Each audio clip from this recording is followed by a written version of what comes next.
poder darse los objetivos que queremos de todos estos puntos, ¿no? Rentabilidad y equidad.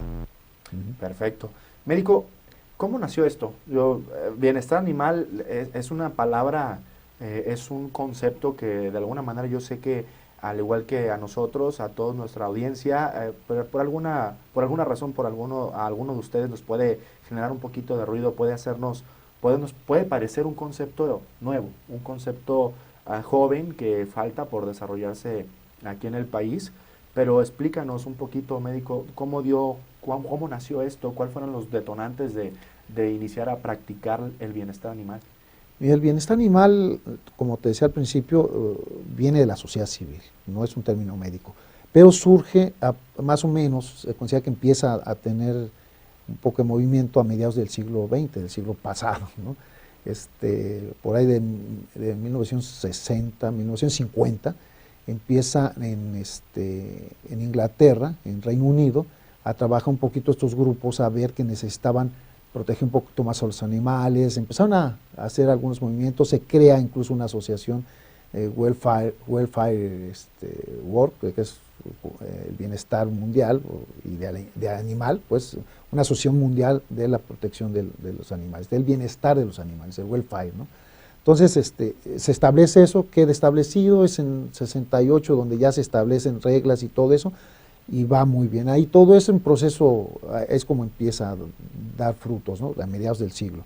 Pero es en la década de los 90 donde toma mucha fuerza, y lo toma mucho en toda Europa, en la Comunidad Económica Europea ya unidos de alguna forma a tener fuerza estos grupos ambientalistas, protectores de animales, que logran tener eco en la sociedad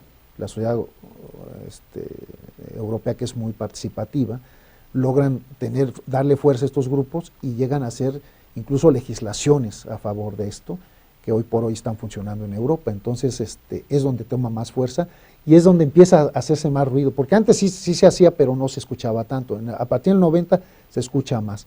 Y a partir del 93, del 2003, que se toma un tiempo de proceso de cambio en todas estas industria pecuaria, cuidando el bienestar animal de acuerdo a los grupos que habían propuesto esto, dan 10 años de gracia para que para el 2013 ya cambiaron todos los conceptos. Entonces, cuando lo notamos, vemos que se habla mucho del tema, pero es porque ya está legislado en Europa, incluso en Latinoamérica en unas partes, y en Estados Unidos, sin que esté legislado, ya están tomando cartas en el asunto algunas empresas grandes del sector pecuario.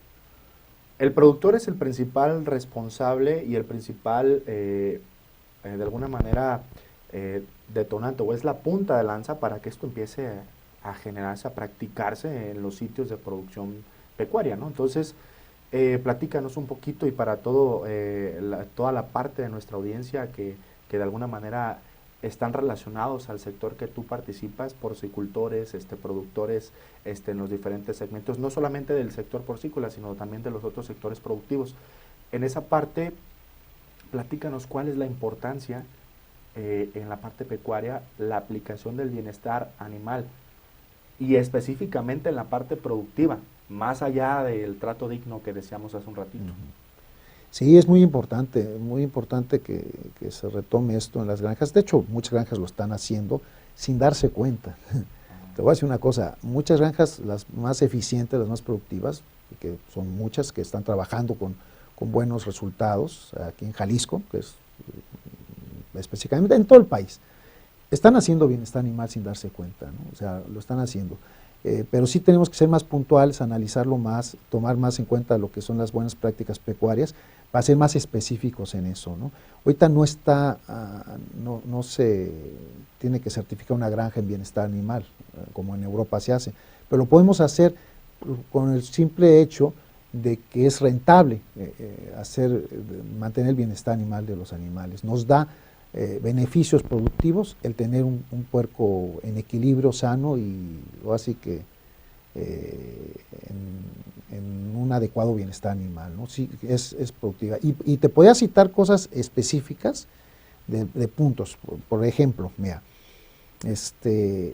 si nosotros en una granja no respetamos lo que sabemos, las temperaturas que debe tener un lechón, porque sabemos, por las investigaciones, por toda la investigación que se hace, sabemos qué temperaturas necesita cada especie de acuerdo a la edad que está teniendo. En el caso de los cerdos, ¿no? De acuerdo a la edad van aumentando las temperaturas o van disminuyendo, ¿no? Entonces, por ejemplo, un lechón que necesita tener al nacimiento 30, 32 grados de temperatura, si nosotros no cuidamos esa temperatura, creamos un ambiente hostil para él. ¿Y qué va a pasar? Le va a pegar diarrea, es probable que por el frío no se mueva del área de la teta de la marrana, donde está caliente, y sea aplastado por la marrana, ¿no? Entonces esto es afección directa a la productividad de la granja. Entonces, si nosotros tenemos cuidado en esa temperatura para mantener adecuado y en confort al lechón, vamos a lograr parámetros productivos y rentables para el negocio, ¿no? Por ponerte un ejemplo. Otro, por ejemplo, en el pasado, esto ya es del pasado, pero cabe mencionarlo, los lechones tienen colmillos muy afilados, desde que nacen ya tienen colmillos muy afilados. Entonces solía suceder en el pasado que los lechones, y todo puede suceder, pero ya sabemos cómo resolverlo, los lechones llegan a morderse entre ellos, se hacían unas lesiones tremendas en los cachetes y rompían las tetas de las hembras. Entonces dejaban lesionada a la hembra de tal forma que nos queda eliminada la hembra de la producción porque ya no podía mantenerse. Y entonces, ¿qué hacían? Cortaban los colmillos para que no se mordieran las tetas ni se lastimaran ellos.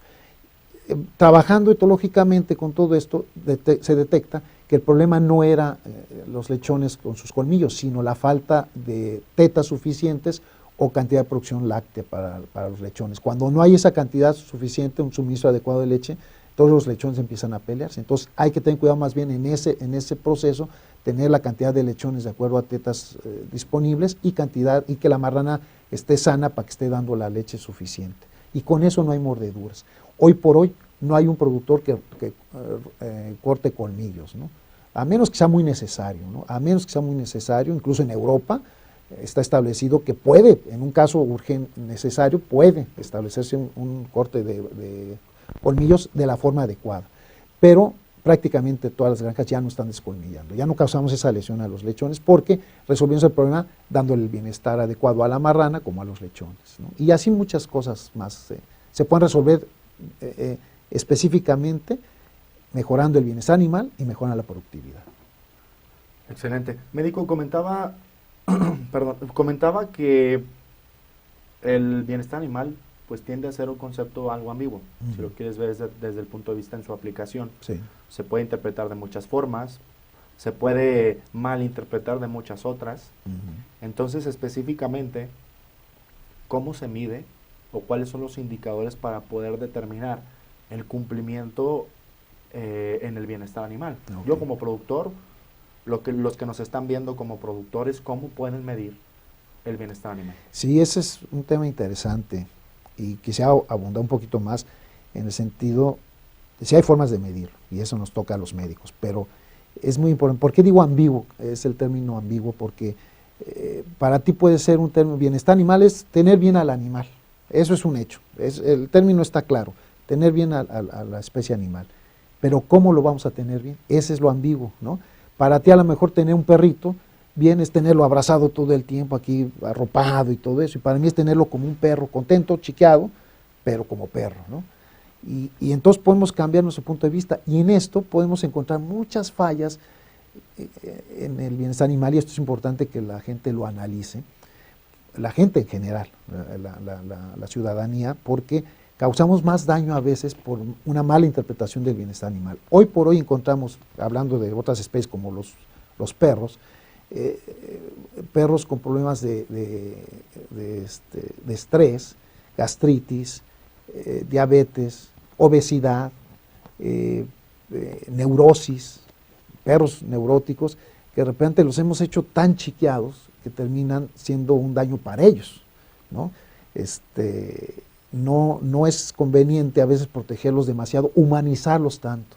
Hoy por hoy vemos que hasta zapatitos les ponen a los perros para protegerlos. En carriola, otra vez un meme de un perrito en una carriola y el niño con un lazo para que no se les vaya muy lejos, ¿no? Han cambiado los papeles. Yo digo una cosa, el ser humano es muy curioso. Con el tiempo se hizo obeso, o sea, se regaló una gordura, ¿no? Porque comemos demasiado y se hizo obeso. No conforme con eso, hizo obesos a sus hijos. Hoy vemos niños, y en México es muy común, niños con diabetes infantil por la obesidad, porque estamos mal alimentando a los niños. Bueno, pues no se conformó con eso, con poner obesos también a los niños, también a sus mascotas. Hoy vemos en las clínicas perros con obesidad y los tenemos que poner a dieta, ¿no? Entonces, este es el malentendido del bienestar animal. Humanizamos demasiado a los animales y esto corre riesgo, por ejemplo, cuando legislan mal a partir de eso. Por ejemplo, te puedo decir que si, por ejemplo, legisla un político de acuerdo a esa posición, puede traer atrocidades increíbles. Por ejemplo, un ejemplo muy puntual, lo que pasó con los animales de circo. Unos políticos, un partido, dijo, pues es que es muy cruel tener a los animales ahí, hay que quitarlos, ¿no? Entonces los sacaron del circo, no permitieron que ya se exhibieran. Entonces el circo, como ya no les era rentable tener los animales ahí, los ofrecieron a los zoológicos. Esto no es tan fácil.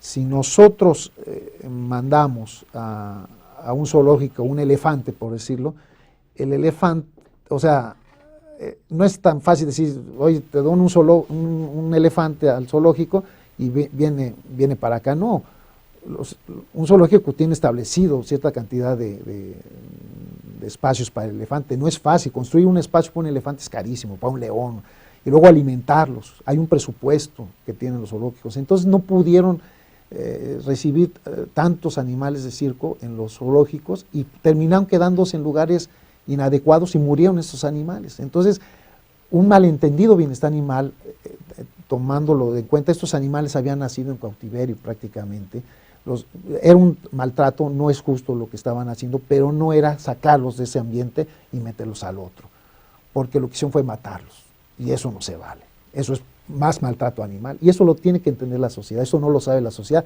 solo supieron la ley, y qué bonito, sonó muy bonito, pero a la hora de aplicarse la gente no supo lo que pasó con sus animales. O no sé, por poner ejemplo más antiguo, Keiko, ¿no? La orca esta, la liberaron y se murió, porque ella siempre había vivido en cautiverio. Entonces son detalles que hay que ser cuidadosos, podemos hacer más daño. Y ahí viene la parte médica.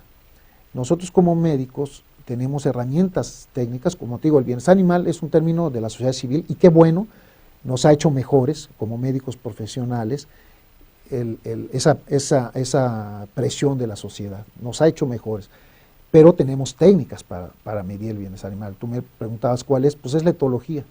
La etología es la ciencia que nos ayuda a medir el bienestar animal, a no equivocarnos, para que no pasen estas situaciones, ¿no? De que tú digas, yo quiero a mi perrito y lo voy a proteger de esta forma. No, espérame. Según el protocolo de un bienestar animal, de un etograma, ese animal está sufriendo más como lo estás tratando tú. Entonces no es correcto. Entonces esos son los términos, porque el bienestar animal, por lo mismo, te digo, puede ser muy ambiguo la definición y los resultados pueden ser catastróficos. Escucho, médico, cómo abordas la pregunta y sobre todo cómo tratas de comunicar un mensaje de conciencia.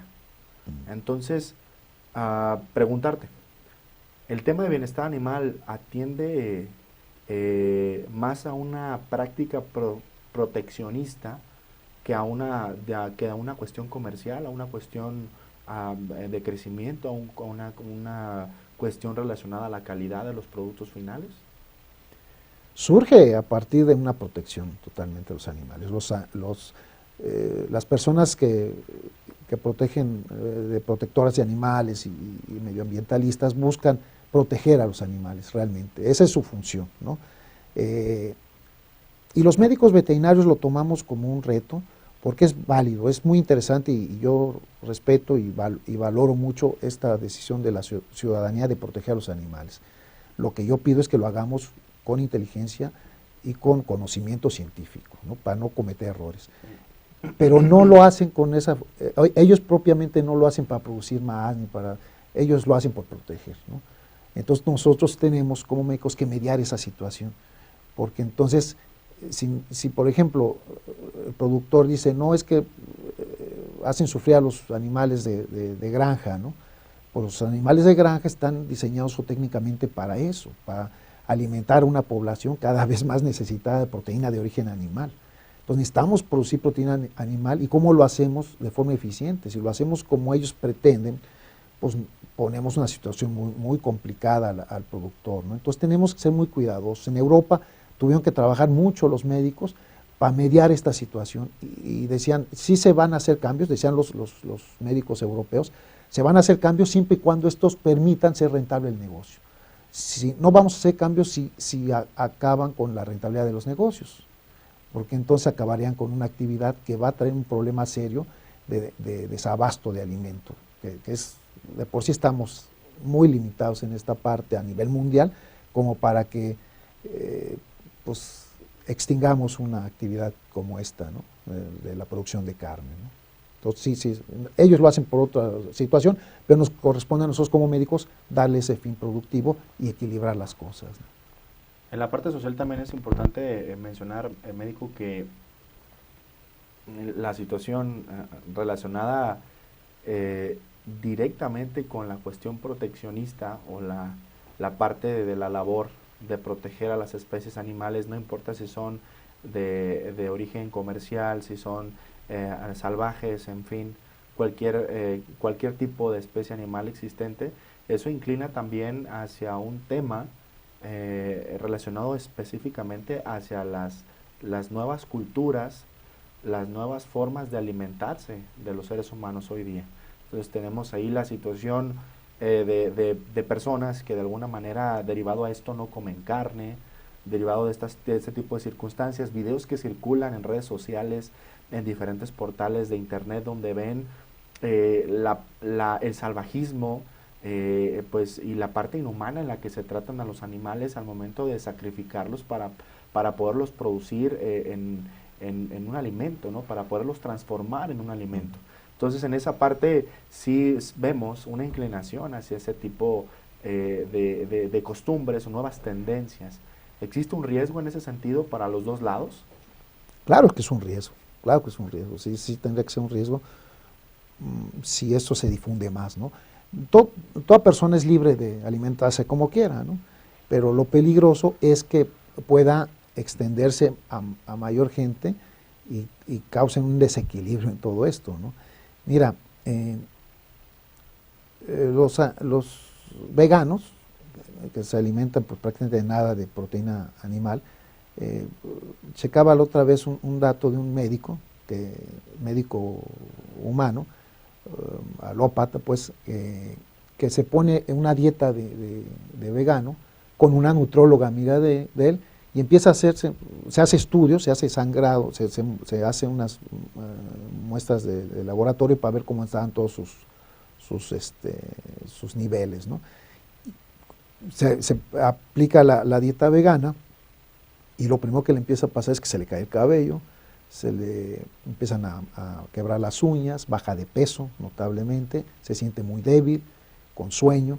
Entonces va con la amiga y le dice, oye, ajustame esto porque me está yendo de la fregada. Entonces hacen un ajuste, más energía, y empiezan a modificar un poco la dieta, siendo vegana totalmente.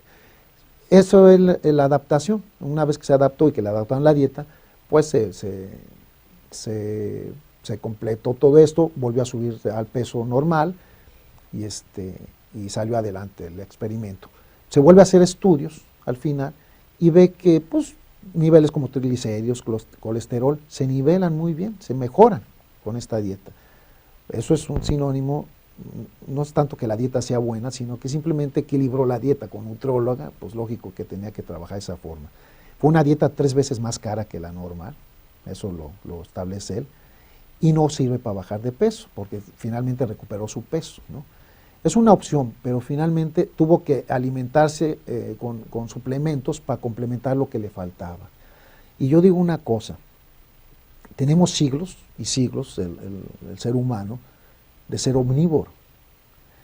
Si recuerdan, en la etapa donde empieza, digo, no descendemos del mono, pero sí de un origen básico, donde empieza a desarrollarse más el Homo sapiens, y empieza a consumir carne, se encuentra con que ya consumía carne, ¿no? Incluso cruda, pero después ya con el descubrimiento del fuego, pues puede consumir eso. Y eso le permite mantenerse en la cadena alimenticia por arriba de otros, incluso no extinguirse, porque empieza a haber una escasez de los frutos que él consumía, y entonces termina teniendo esa opción, esa gama de opción de alimentación más amplia gracias a estas opciones. Sin contar una parte que es controversial, de la parte cognitiva del Homo sapiens a partir de la proteína de origen animal. Esto es un poco controversial, pero hay que ponerlo en la mesa, ¿no? Porque finalmente esta alimentación hace diferente al ser humano, ¿no? Y yo me quedo con la idea clara, perfectamente, que es omnívoro durante siglos. Y eso nos ha permitido mantenernos equilibrados y tener una gama de oportunidades. Y hoy por hoy, venir a volverse tan específico en la alimentación es quitarte las oportunidades de sobrevivir en la cadena alimenticia. Esto es muy peligroso. Yo no me imagino un albañil comiendo alimentos veganos, a media cuadra se te va a desmayar, o sea, no podía mantenerse. Son otros niveles. Y de hecho, si mantenemos los niveles de veganos durante más tiempo, va a envejecer mucho esa persona. ¿Dónde toma la proteína de origen animal? De él mismo. O sea, de alguna forma toma la proteína de él mismo, ¿no? La tiene que tomar de algún lado, ¿no? Pero bueno, son términos un poco controversiales, cada quien es libre de consumir lo que sea, pero sí hay que ser muy específicos y hay que aclararle a la sociedad, no cambiemos una opción tan buena que es ser omnívoro. Pero, cuidado, también el riesgo de comer tanta carne, y vaya que estoy promoviendo la carne, pero hay que ser claros. La Organización Mundial de Salud recomienda hasta 80 kilos de consumo de carne por habitante por año, ¿no? Alemania, Japón, que tienen una salud impresionante, están consumiendo esos 80 kilos, ¿no? Y están muy sanos, ¿no? Pero también un exceso es malo. Pasaba con los reyes en la monarquía, ¿no? Tenían gota y tenían un montón de cosas porque comían mucha carne, ¿no? No, somos omnívoros. Me ha tocado ver personas cercanas, parientes, que de repente la hija está muy gordita y resulta que está anémica, porque solo consume carne, no consume vegetales. Entonces somos omnívoros, y esa parte yo la quisiera dejar muy en claro. Muy bien. Excelente. Médico, aquí lo que buscamos todo el tiempo es finalmente generar la interacción, sobre todo con toda nuestra audiencia, permitir que puedan enriquecer con sus preguntas, con sus aportaciones, y que finalmente puedan consultar alguna situación que sea de importancia para responderse. Y para eso, y para poder incentivarlos, pues tenemos por ahí un obsequio que quieres, Sí. que quieres entregar, que de alguna manera quieres pues anunciar a todos nuestros cibervidentes. Adelante, médico, ¿qué tenemos? Sí, por ahí un pase, un obsequio, que es un pase de una beca para el próximo evento que tenemos en Ambeco, en la Asociación de Médicos Veterinarios Especialistas de Cerros de Occidente, que se realizará el 6 y 7 de noviembre de este año, en el Hotel Tapatío. Es un evento que su costo es de 800 pesos la entrada. Estamos obsequiando un pase, una beca para la audiencia tuya, y esperemos que lo puedan aprovechar. Es un buen evento, traemos a los mejores ponentes del sector pecuario, y son 2 días de actividad muy interesante con actualidades de la porcicultura. Entonces, obsequiado a tu audiencia. Ahí está, pues ahí está la invitación abierta para toda nuestra audiencia que está ampliamente pues ahorita involucrada, está siguiendo esta transmisión en vivo. Hay que recibir sus preguntas y bueno, aquí se seleccionará a la persona que va a ser acreedora al pase, y bueno, ya le haremos llegar a través de todo el equipo del programa para hacerle llegar su premio, bueno, que pueda acudir a generar este aprendizaje en esta plataforma, en este evento que próximamente se va a celebrar. Claro. Continuamos, médico, entonces, Comentábamos y platicábamos hace un tiempo, lo revisábamos en el sentido del productor, hablemos del productor. El productor malentiende, el productor no aplica, o el productor malentiende, esa es la palabra que se usó, malentiende la aplicación del bienestar animal. ¿Por qué decimos eso? Creemos que no lo está usando, creemos que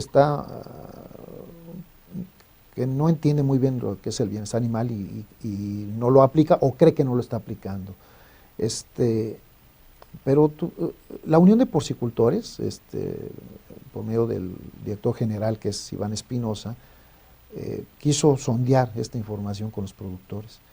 Entonces, por medio del Comité de Sanidad, representado por la doctora Susel, hicieron una encuesta con los productores, acudieron conmigo y me pidieron un poquito por eso del bienestar animal, y ya les di algunos comentarios y ellos aplicaron esta encuesta, la publicaron o la expresaron en algún evento de porcicultura, y lo interesante es que sí están sensibilizados, sí quieren participar, sí lo quieren hacer.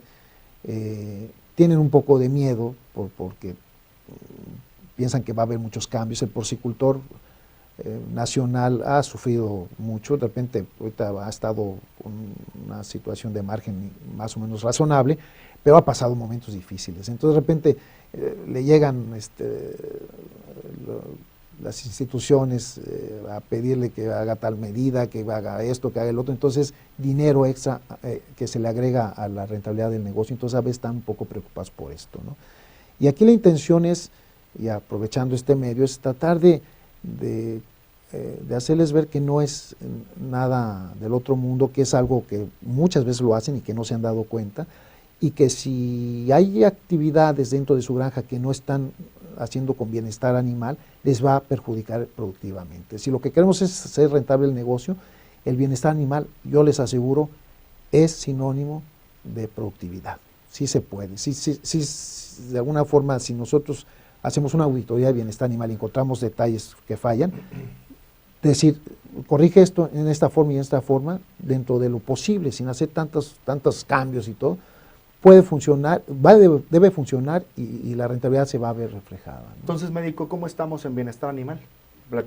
De manera, ahora sí que hablemos de manera general, no enfocarnos en el Estado. ¿Cómo andamos en bienestar animal en México? ¿Se está trabajando de manera ardua? ¿Estamos de alguna manera faltantes de información, de conciencia, de sensibilización para aplicar todas estas prácticas? ¿Cómo estamos? Sí, nos falta mucho. Como te digo, hay muchas granjas que son muy rentables, que han trabajado, pasan crisis, pasan enfermedades, pasan todo y siguen trabajando porque son muy eficientes y finalmente están aplicando bienestar animal sin darse cuenta. Pero hay otras que no lo están haciendo y esas hay que trabajar más con ellas, y es la labor de las asociaciones de porcicultores, de la Unión de Porcicultores y de nosotros como médicos. Nosotros como médicos especialistas en cerdos tenemos que aportar eso, informar al productor, acercarnos, capacitarnos. Las universidades, por ejemplo la UNAM, un ejemplo, la UDG, aquí en Jalisco, en sus centros, tiene 3 centros, CUSUR, CUTBA y Cualtos, que es en los Altos de Jalisco, ya tienen la materia de etología, que es, como te decía, es la herramienta que tenemos los médicos veterinarios para medir el bienestar animal. Entonces ya lo tienen, ya hay una materia que está usándose y que ya es obligatoria en los médicos. O sea, el perfil del médico veterinario que estamos generando es ya con esa información, que ya como profesional ya tenga en su información académica, tenga la posibilidad de visualizar el bienestar animal como parte de su herramienta diaria. Entonces sí se está trabajando en eso, nos falta mucho, aprovechamos este medio para hacerlo, te lo agradezco, y seguiremos difundiendo, y en los eventos anuales como este que estamos organizando, ya traemos gente especialista en esto y platicamos más en el tema, tomamos muy en serio el tema, lo estamos haciendo pero con un nivel científico, profesional. Perfecto. Sí tendríamos que concretar y digo, de alguna forma resumiendo esta parte sobre la interpretación del bienestar animal, por un lado es hacer entender al productor y específicamente al sector como tal de la importancia que representa la aplicación de estas prácticas, estos mecanismos para pues garantizar la productividad, ¿verdad? Y finalmente los estándares de producción y de calidad que se esperan en los productos hasta la parte donde a ellos les tocan, ¿no?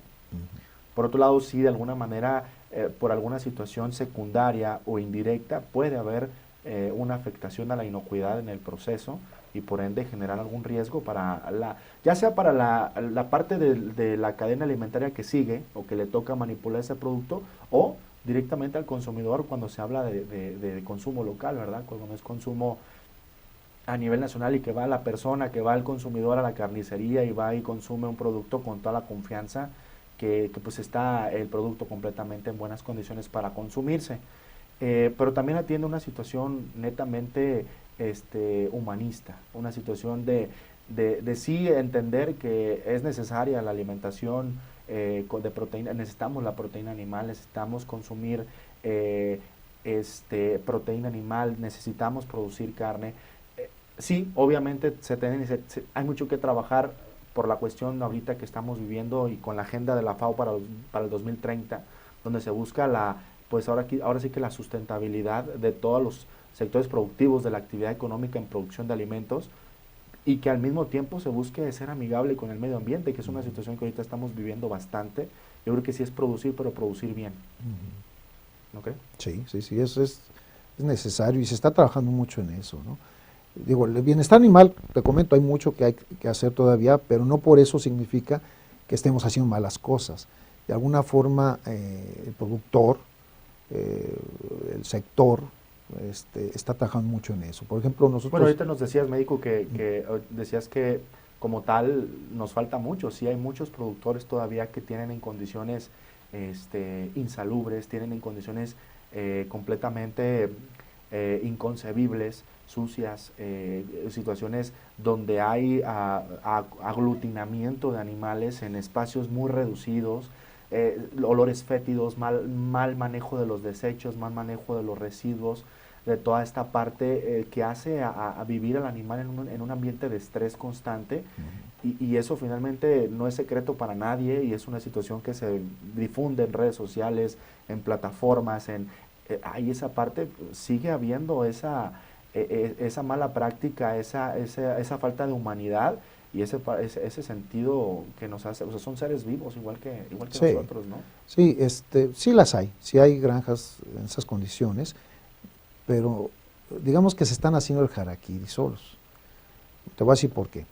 Porque si nosotros no, en una granja de ese tipo, no cuidamos esto del bienestar animal y las condiciones, realmente son poco productivos, o sea, la rentabilidad sí les va a impactar mucho. Un animal que no está confortable no va a producir igual, ¿no? Sí. Pero por ejemplo, lo que sale afuera de la granja, que es el puerco ya en pie para consumo humano, bueno, para llegar a rastro y consumirse por las personas, hay un control aparte, ¿no? Tú puedes tener una granja muy contaminada, con problemas y todo, ineficiente. De hecho, muchas han cerrado porque han sido ineficientes, no han querido cambiar, ¿no? Como dice el libro de quién se robó mi queso, el que no cambia se extingue, ¿no? Pues son gente que se está extinguiendo, no están quedando en el negocio. Se están quedando los que son eficientes, están tomando cosas interesantes. Pero aunque sea muy ineficiente y tenga un mal manejo, inhumano incluso de los animales, pues le está pegando en el bolsillo, te lo aseguro. Pero a la hora de sacar el puerco a rastro, por decirlo, pues hay un control en rastro, incluso municipales, que todavía hay mucho que hacer. Pero hay hay unas asociaciones de médicos dedicados a los rastros. Yo sé que hay mucho que hacer, pero se tiene mucho control. No puede salir un animal con un problema infeccioso. Tuvimos un curso de hace 2 años de patología, donde fuimos con especialistas en patología de cerdos a los rastros, hace prácticas y todo, y vimos todo el proceso. Pues hay un proceso de cuidado donde se decomisan los animales que no están en buenas condiciones, ¿no? Entonces, tengan la seguridad que lo que le está llegando al consumidor es un producto de calidad. En eso sí nos hemos esmerado. porque hay filtros. Ahora, las granjas que eliminan, que contaminan mucho, que están, no te imaginas, no se imaginan las presiones que tiene de SEMADES y del medio ambiente, o sea, la Secretaría del Medio Ambiente, están presionándolos totalmente, con justa razón, ¿no? Tenemos que evitar contaminar ríos, tenemos que evitar, hay toda una campaña, el INIFA, por ejemplo, el Instituto de Investigaciones Forestales y Agropecuarias, está trabajando en investigaciones para controlar todo este medio ambiente, hay mucha investigación atrás, y los que no lo están haciendo están teniendo multas importantes, fuertes. A veces el productor que no hace las cosas bien se desespera, pero bueno, pues hazlas bien. Y entonces estamos generando médicos preparados en este campo para poder darle apoyo a los productores para cambiar todo esto. Hoy por hoy podemos trabajar todo lo que es la contaminación externa, excretas, aguas residuales, de una forma muy controlada, de forma diferente, incluso hasta hacer subproductos para reutilizarlos y abonar la tierra, cosas muy interesantes. Digo, que están haciendo. En bienestar animal específicamente, pues sigue sucediendo este tipo de prácticas incorrectas. Digamos entonces que falta regulación. La regulación, la vigilancia, los lineamientos ya están. Lo comentábamos hace un momento, nos decía que pues existe un protocolo, un código de buenas prácticas pecuarias donde está los requisitos que se deben de establecer, ¿no? Pero de alguna forma sigue adoleciendo el sector de la vigilancia y de la regulación en esa parte, porque es una situación que todavía se vive en muchas partes donde se siguen generando prácticas de matanza, pues por supuesto fuera de los protocolos que aquí nos están marcando, ¿no? Sí. Entonces, incluso golpearlos con algún material duro en la cabeza para causarles un traumatismo y matarlos de esa manera, incluso poderlos apuñalar de alguna manera en órganos vitales para poder que se desangren, o sea, todo ese tipo de situaciones. No, bueno, a lo mejor hay rastros que lo están haciendo, pero de zonas muy marginadas. Pero ¿no? sigue sucediendo. Y rastros, no, y es importante, ¿no? Y de hecho, la legislación que está actualmente y que se ha renovado un poquito, busca esos detalles, corregirlos. Eso sí se está regulando, Sí, se está regulando y de alguna forma...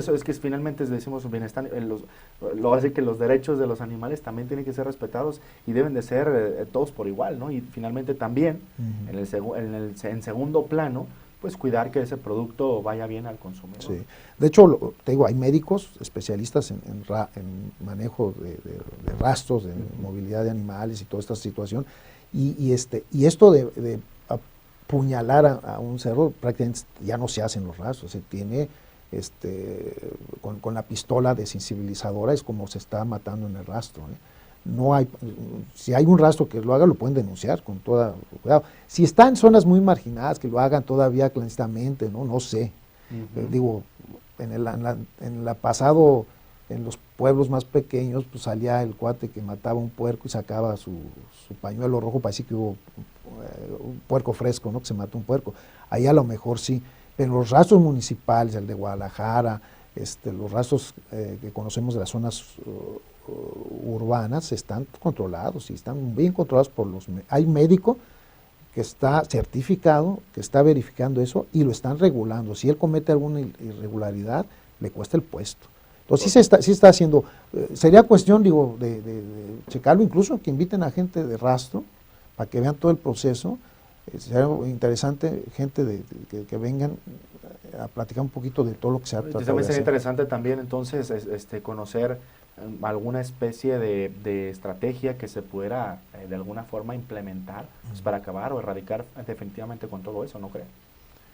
Pues sí, si se está haciendo en otras partes, sí, denunciarlo si se puede.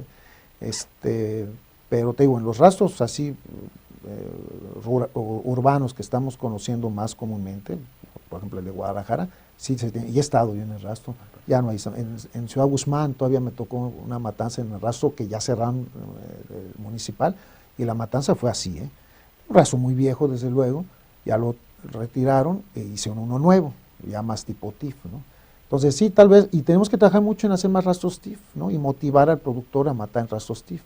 Eso sí, en eso tenemos que estar trabajando mucho.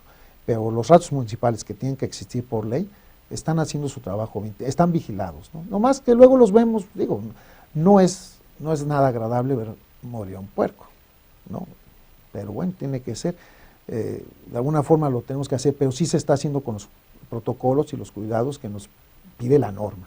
Muy bien. Se está haciendo eso. Médico, es algo que ha venido en otro contraste, es algo que hemos venido platicando ya en entrevista, incluso en entrevistas pasadas. Es una cuestión por ahí que ha dado mucho de qué hablar y pues ha generado diversidad de opiniones, y esto es pues esta nueva ley que se está proponiendo en el estado, ¿verdad? La nueva propuesta de la Ley Estatal de Sanidad e Inocuidad Agroalimentaria en el estado de Jalisco. En ese sentido, ¿cuál es tu primera impresión? ¿Sí aportará al sector?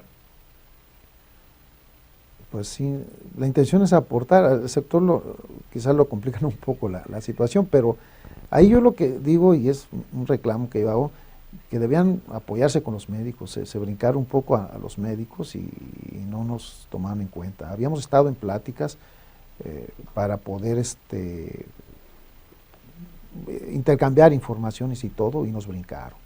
Entonces, es cuestión de checarlo, o sea, digo, ahí está, viene hay una federal también, ¿no? Entonces, tenemos que checar más atento a eso, porque hay cosas que no están muy bien escritas y que son hasta nocivas para el gremio de nosotros, ¿no? Y eso sí hay que tener cuidado en eso.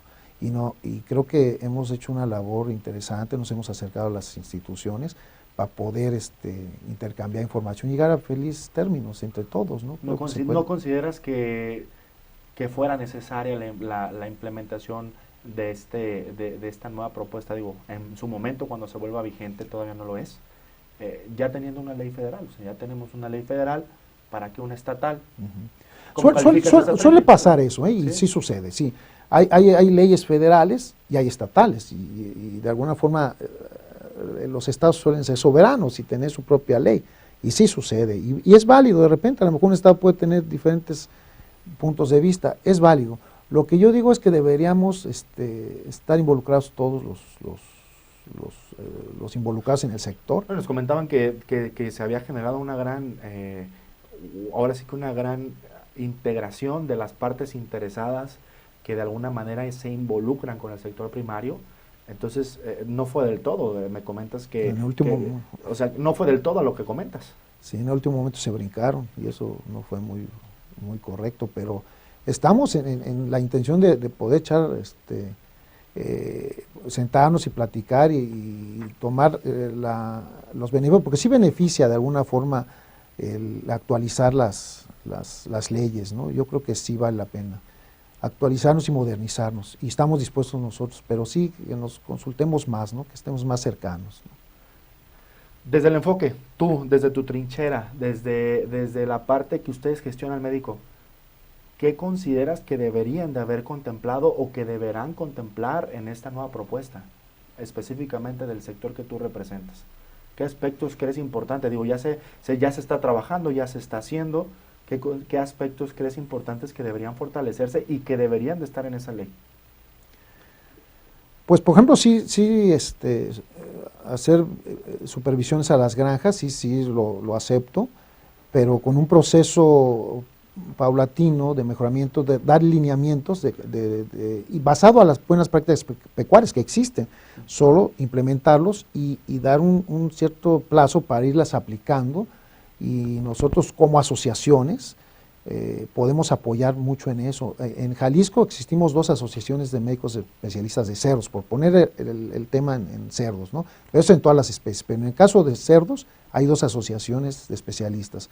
AMBECAG, que es muy grande, que es la más grande del país, muy fuerte, con mucha injerencia en el sector, y AMBECO, que tenemos también mucha participación en la zona occidente, pero para el estado tenemos 2 asociaciones, y podemos participar en eso, en ir paulatinamente trabajando con el productor para que sea más, a él le beneficia al productor. ¿Se involucraron ustedes en esta rueda o en esta primera rueda de prensa, en este primer comunicado? ¿Se involucraron en la parte de generar sus comentarios, tanto positivos como negativos de la ley, o estuvieron ajenos? Habíamos estado en reuniones y de repente, ¡pum!, salió la ley y ya no fuimos consultados. Ese fue el detalle.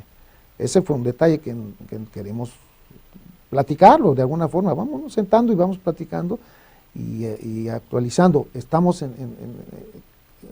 conscientes de que hay que actualizar las leyes, modernizarlas, pero sentarnos y platicarlo. Pues ahí está, entonces hay algo entonces ahí queda ese punto pendiente para que se pueda trabajar en un futuro próximo, ¿no? Sí. Médico, tenemos preguntas. Okay. Por aquí ya nos hizo ahora sí que el honor uno de nuestros cibervidentes de estar participando, pues gracias a Pedro Morán. Él nos hizo un par de preguntas para ti, para que nos ayudes a contestarlas, y dicen así tal cual. La pregunta número 1 dice: ¿cuál es el traslado adecuado o la manera adecuada para trasladar los cerdos a un rastro? Esa es la primera. Hay una ley, una norma para moverlos en espacio, cierto espacio de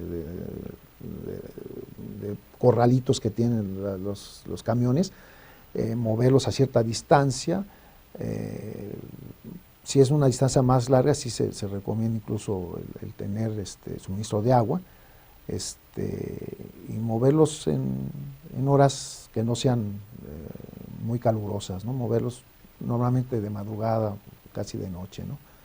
Entonces, si hay una ley, sí se trabaja en eso, ¿no? Ok, muy bien. También pregunta, ¿cuáles son las consecuencias que se tienen de un mal traslado? Eso es lo que pregunta Pedro Morán. Sí, hay decomisos, desde luego. Si un puerco sale dañado, pues ya lo pueden regresar. Eso afecta al productor, desde luego. O si por ejemplo está medio lesionado, que se lesiona de una pata, pues ya se lo pagan a menor precio al productor, ¿no? Cuando la carne está bien, está sana y todo, pero ya por estar lesionado ya entra en otro precio y lo castigan en eso. Entonces ahí sí el productor pues tiene que ser muy cuidadoso en esos manejos, ¿no? Ahí está. Médico, se nos acaba el tiempo, es apremiante, y pues bueno, queremos terminar ya con culminar la entrevista tan interesante de hoy con esta última pregunta. ¿Qué reto se le viene al veterinario, al médico veterinario, con toda esta situación, todo este contexto que platicamos, toda esta situación que se está viviendo en la formulación de esta nueva propuesta de ley, y cómo está el sector y las tendencias alimentarias, los requerimientos internacionales? ¿Qué retos se le vienen? Muchos, y lo estamos retomando muy unidos los médicos veterinarios. El reto del médico veterinario, como te decía al principio, es producir proteína de origen animal necesaria para el sector, con calidad, con cantidad, inocua, respetando el bienestar animal y respetando el medio ambiente. Son términos muy complejos que los tenemos que enfrentar, y para eso nos estamos preparando las nuevas generaciones, y los que estamos ya en el sector lo estamos haciendo. Pero bueno, no está fácil el reto, pero ahí estamos. Excelente, pues muchas gracias médico por haber estado con nosotros. Ok, muy amable. Gracias a ustedes. Él fue el médico veterinario zootecnista Eduardo Barrera, es vicepresidente del Consejo de Médicos Veterinarios Zootecnistas del Estado de Jalisco.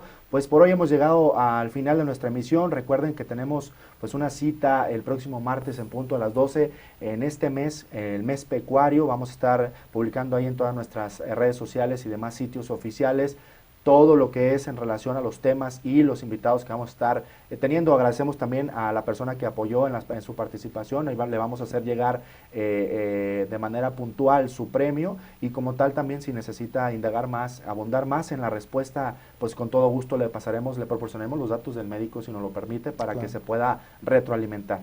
Por hoy hemos llegado al final. Mi nombre es José Figueroa, pero recuerden, hablar de inocuidad siempre es oportuno. Nos vemos en la próxima.